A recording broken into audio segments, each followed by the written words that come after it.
Hi guys! Good morning, good afternoon. Ayan. Nakakita ako ng glutinous rice dito sa aming bahay. Nakasealed pa siya ha, hindi pa siya bukas. Lagi ko siya nakikita, kaso tinatamad akong magluto. Gusto kong itry magluto ng karyoka. Nung nagsama-sama kami nila sis Mama E, ay nagdala siya ng karyoka. Ang version naman ay parang kamoting kahoy. Ayan.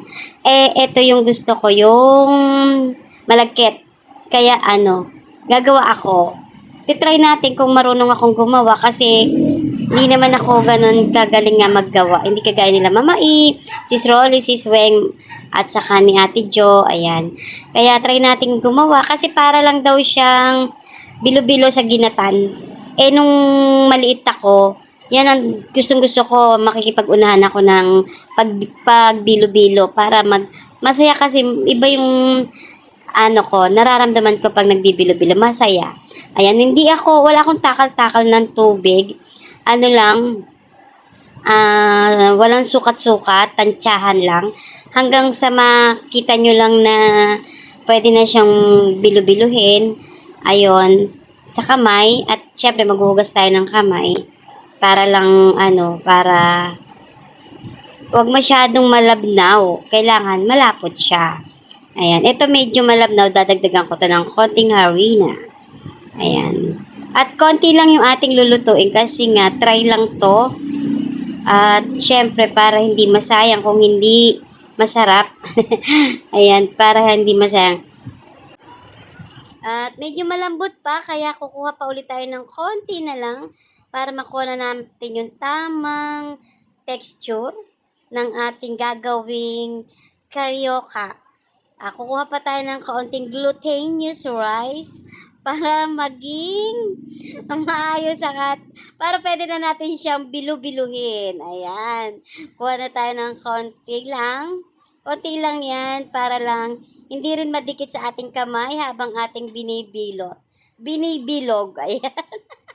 Kaya, ayan, wait lang kayo sa ating vlog. At tsak na napakasarap ng ating gagawin. At eto na, sakto na siya. Bibilugin na natin para sa ating malagkit na karyoka. Kukuha mo tayo ng kaunting glutinous rice para sa ating kamay para hindi dumikit. Ayan, bilog-bilog lang. Habang tayo ay magpapainit ng kawali at lalagyan natin ng asukal. Ayan. Ang sarap talaga magbilot ng mga ganyan. Medyo liliitan lang natin para hindi mahirap kainin dahil masakit ang aking ngipin. Ayan, katuwang ko nga pala sa pagkain ng aking pamangkin. Siyempre, ang aking pamangkin na si Maricel Soriano.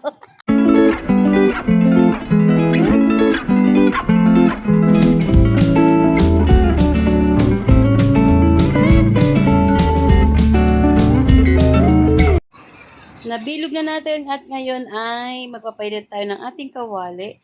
Lalagyan natin siya ng mantika at asukal para sa ating masarap na karyoka. Tutunawin natin yung ating azuga.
kapag nag-melt na ang ating asukal, ilalagay na natin ang ating ginawang glutinous rice para maging karyoka na siya. Kaya abangan ang masarap nating lutuin.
At eto na nga, luto na ang ating karyoka na malagkit.